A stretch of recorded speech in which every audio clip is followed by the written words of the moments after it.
தூண்டுதல் பேரிலேயே இந்த மாநாட்டில் காங்கிரஸ் கட்சியினுடைய இளைஞரணி நிர்வாகிகள் எல்லாம் அரை நிர்வாகமாக போய் ஒரு ஆர்ப்பாட்டத்தை நடத்தியிருக்கிறார்கள். மிகவும் ஒரு கண்டிக்கத்தக்கக்கூடிய ஒரு செயல். உலகமே அரசியலுக்கு அப்பாற்பட்டு உலகமே உற்று நோக்கக்கூடிய ஒரு மிகப்பெரிய ஒரு மாநாடு. இந்த மாநாட்டில் போய் காங்கிரஸ் கட்சியினுடைய இளைஞரணி நிர்வாகிகள் எல்லாம் இந்த மாதிரி அரைவாழ் நிர்வாணமாக சென்றிருக்கிறார்கள். மிகவும் கேவலமான ஒரு செயல். இந்த மாநாடு வந்து இந்தியாவுடைய வளர்ச்சியையும் உலக நாட்டுக்கு மாநாடு. இந்த மாநாட்டில் காங்கிரஸ் கட்சியினர் காங்கிரஸ் கட்சியினுடைய ஒரு மிகப்பெரிய ஒரு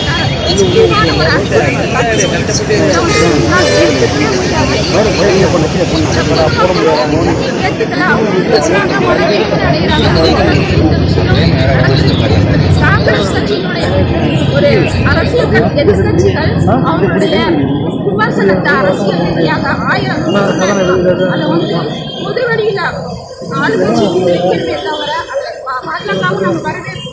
ஆனால் இது வந்து எதிர்கட்சி நாட்டினுடைய வளர்ச்சியையும் நாட்டின் மீது அவங்களுக்கு முதல்ல நம்பிக்கை வேணும். காங்கிரஸ் கட்சி இது மாதிரி ஒரு இழிவான செயல் செஞ்சிருப்பது, அதாவது அந்நிய நாட்டிடம் கைக்கு ஒரு பணத்தை வாங்கிட்டு இது மாதிரி ஒரு துரோக செயலை செஞ்சிருக்காங்க. இந்த இந்திய நாட்டிலோட பொருளாதார வளர்ச்சியையும் வளர்ச்சியையும் எல்லாத்தையும் முடக்குவதற்காகவே இந்த காங்கிரஸ் கட்சி இந்த மாதிரி ஒரு இழிவான செயலை செஞ்சிருக்காங்க. அதோடு மட்டுமல்ல, என்னுடைய தேசிய மகளிர் அணியின் தலைவர் அக்கா வானதி சீனிவாசன் அவர்கள் நேற்று அவங்க காங்கிரஸ் கட்சியினுடைய அதிகாரமான தரக்குறைவாக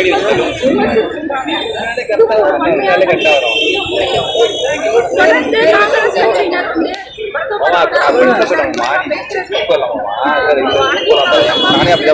தொடர்ந்து நாட்டையும் அவங்க மதிக்கிறது கிடையாது, பெண்களையும் மதிக்கிறது கிடையாது, நாட்டையும் மதிக்காத ஒரு அதனால இந்த மகளிர் இந்த நேரத்தில் வந்து ராகுல் காந்தி அவர்களும் அவருடைய கட்சியினரும் பகிரங்கமாக என்னுடைய பாரத பிரதமர் நரேந்திர மோடியிடமும் நாட்டு மக்களிடமும் மன்னிப்பு கேட்க வேண்டும் என்று இந்த நேரத்தில் பாஜக மகளிர் சார்பில் கோரிக்கை வைக்கிறோம்.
காங்கிரஸ் கட்சி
அவர்களை காங்கிரசுடைய அதிகாரத்துறை இருக்கிறது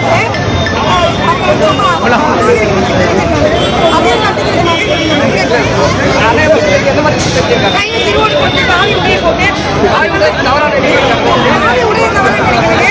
ஆனா தாலி உடைய வந்து பிஜேபி கொண்டு தான் திணிக்கிறாங்க. நம்ம கையில திருவோடு கொடுத்துருக்காங்க. அதுதான் தப்பு. திருவோடு என்ன நியாயம்?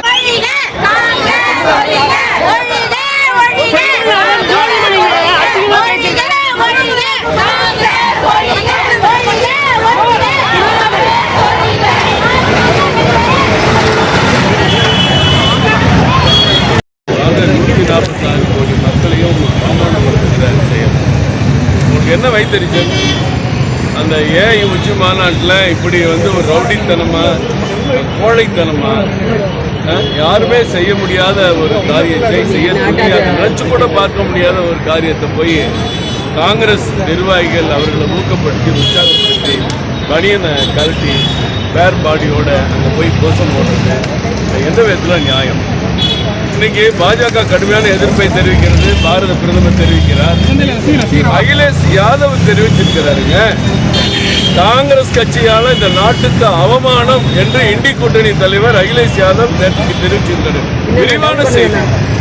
உலக நாடுகள் பூரா இந்தியாவை ஃபாலோ பண்ண வந்துருச்சு.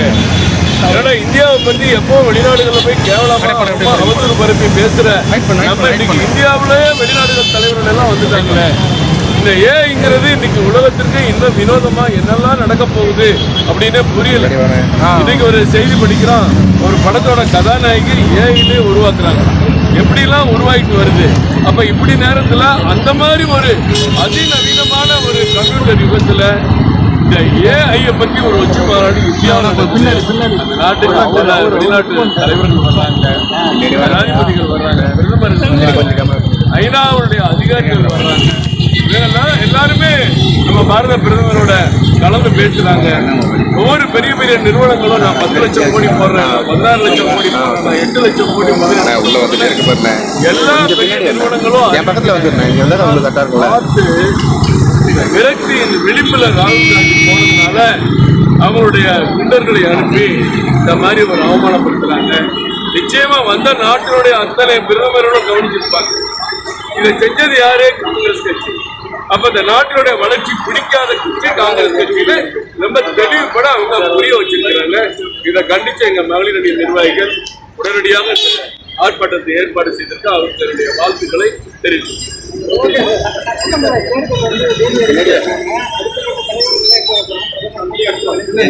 தொடர்ந்து வர்றாங்க. பிரதமர் வந்து 1ஆம் தேதி மதுரை வர்றாங்க. அதற்கான ஏற்பாடுகளை மாநில தலைவர் நயினார் நாகேந்திரன் அவர்களும் இன்றைக்கு மத்திய அமைச்சர் மாற்றம் முருகன் போய் இடங்கள் எல்லாம் இந்த பார்வையிட்டிருக்காரு. பத்திரிகை தொலைக்காட்சியில் செய்தியை பார்த்துட்டு கூட்டணி கட்சியின் தலைவர்கள்லாம் அதில் கலந்துக்கிறாங்க. அப்படிப்பட்ட நிகழ்ச்சி அதே போன்று திருச்சியில, அதுக்கடுத்து கோயம்புத்தூர்ல, திருநெல்வேலியாளர்கள் எல்லா பகுதியிலும் எப்படி நிச்சயமா ஒரு 5-6 கூட்டத்துக்கு வருவாருங்கிறத எதிர்பார்ப்போம். ஏன்னா அவர் வர இங்க இருக்கிற தேசிய ஜனநாயக கூட்டணி, அதிமுக தலைமையிலான கூட்டணி வேட்பாளர்கள் வெற்றி எண்ணிக்கை கூடிக்கொண்டே இருக்கும். அப்படி பிரதமருடைய வருகையை நாங்கள் எதிர்பார்க்கிறது மட்டுமல்ல, தமிழக மக்கள் எதிர்பார்க்கிறோம். அவருடைய நல்லாட்சி தமிழகத்திலே மலரப்போகுதுங்கிற ஆர்வத்துல மக்கள் காத்திருக்கிறார்கள். இந்த கூட்டணிக்கு வாக்களித்தார். முதல்வர் வந்து பிரதமர் வர வர அவங்களுக்கு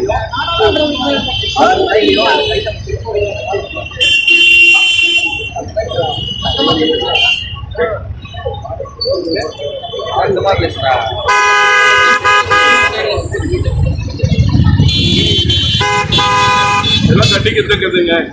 நிச்சயமா அது சட்டத்துக்கு புறமா இருந்தால் நிச்சயம் வழக்கு.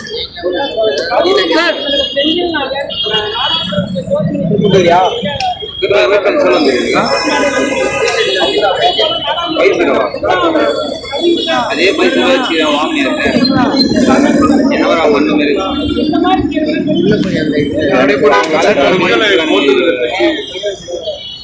பெண்கள் வந்திருக்காங்க, அவங்க பாதுகாப்பா கைது பண்ணப்பட்டா கூட பாதுகாப்பா போனவர்கள் நாங்கள் வந்து நிற்கிறோம். நீங்க இது போன்ற பல்வேறு அவசரங்களை அவங்க சொல்லலாம். அவங்க யாரெல்லாம் பட்டியல்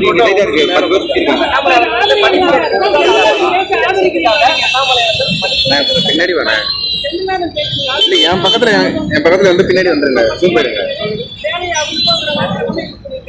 அப்படி பேசி இருக்கிறது நான் அந்த வீடியோவை நான் பார்த்தேன். வந்துட்டு இருக்கலாம், அதுக்கு காவல்துறை வந்து வழக்கு பதிஞ்சிருக்காங்க. மற்றபடி அந்த வழக்கே அவர் சந்திப்பார்.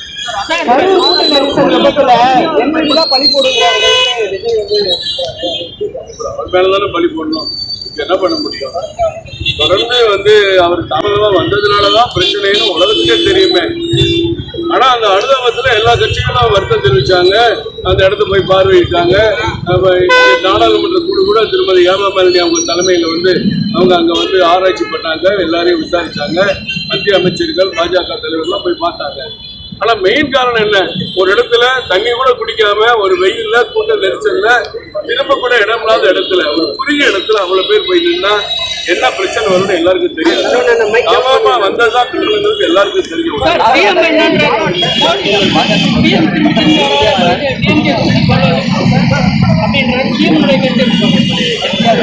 அவர் வந்து இந்த தேர்தலை தனியார் சந்திக்க போறாரு. தனியார் சந்திக்க போறவரு எதிர்த்து போட்டியிடுகிற எல்லா கட்சிகளையும் விமர்சனம் பண்ணதான் செய்வாரு. அவரும் பாவம் கிடையாது, வாங்க என் கூட வாங்க பழகலான்னு ரஜினி ஒரு படத்துல கூப்பிடுற மாதிரி அதிகாரத்தில் பங்கெடுக்கிறது எல்லாரும் வாங்க வாங்கன்னு சொன்னாரு. தமிழ்நாட்டு கட்சிகள் ஒருத்தர் அவரை கண்டுக்கல, அப்ப எல்லாரையும் விமர்சனம் பண்றாரு. தப்பு இல்லையே சார். யார் நாங்க வந்து எங்களுக்கு போட்டி வந்து திமுக கூட்டணி மட்டும்தான் அப்படிங்கிற தெளிவா இருக்காங்க. எங்க ரெண்டு கட்சியும் சேர்ந்தா 42% ஓட்டு வாங்கி இருக்கிற கட்சி கூட்டணியா, இந்த தேர்தல போட்டியிடாம இருக்கிற ஒரு கட்சி கூட்டணியா? இவரே சொல்லிக்க வேண்டியதான். என்னையதான் சொன்னாங்க, நான் தான் பெரிய பயில்வான்னு சொல்ற மாதிரி அவர் சொல்லிட்டு இருக்காரு. அவருடைய நம்பிக்கை அது, அதை பத்தி நான் குறை சொல்ல விரும்பல. ஆனா தமிழ்நாட்டு மக்கள் கடந்த தேர்தலில் 42% ஓட்டு போட்டிருக்க கூட்டணி இந்த கூட்டணி தானுங்க. அதுல தேமுதிக மட்டும் வெளியே போயிருக்காங்க. ஏன்னா திமுகவுக்கு பயம். அந்த திமுக கூட்டணி வெற்றி பெறும் நம்பிக்கை முதலமைச்சருக்கு இல்ல. அதனால யார் வேணாலும் வாங்க, யார் வேணா வாங்க கூப்பிட்டு 3 மாசமா பேசி அம்மாவை கூட்டு போயிருக்காங்க. கேப்டன் கட்சியை அவங்க ஒட்டி வச்சிருக்காங்க. இன்னைக்கு கேப்டன் கட்சியினால அவங்களுக்கு என்ன நன்மை நடக்க போகுதுங்கிறது மக்கள் தான் முடிவு பண்ணுவாங்க. ஏன்னா மக்களுக்கே பிடிக்காத ஒரு கூட்டணியா இருக்கு. எங்க போனாலும் மக்கள் கருத்து சொல்றாங்க, இந்த அம்மா பிரேமலதா அம்மா இந்த முடிவு எடுத்துக்க கூடாது அப்படின்னு பொதுமக்கள் பேசுறாங்க சார். அது மாதிரி அவரு பத்தல, இன்னும் யாராவது வருவாங்களான்னு முதலமைச்சர் தேடுறான்னு என்ன அர்த்தம்? கூட்டணி வீட்டார்கள் ஒரு பக்கம் கிட்ட தாவேக்கா இன்னும் போட்டியிடவே இல்லை, நான் தான் திமுகவுக்கு போட்டின்னு சொன்னா அது யாருங்க ஏற்றுக்குவா? நீங்க 42% ஓட்டு வாங்கி வைத்திருக்கிற கட்சிகள்லாம் ஒன்னா சேர்ந்து போட்டியிடுற திமுகவுக்கு கூட்டணிக்கு எதிரான கூட்டணியா, இல்ல போட்டியிடாம இனிமேல் தான் போட்டியிட போறோம், 50,000 பேர் மனு வாங்கிட்டு போனா 5,000 பேர் தான் திருப்பி கொடுத்திருக்கான் அப்படின்னு தேடிட்டு இருக்க கட்சி கூட்டணியா? யோசிச்சு பாருங்க.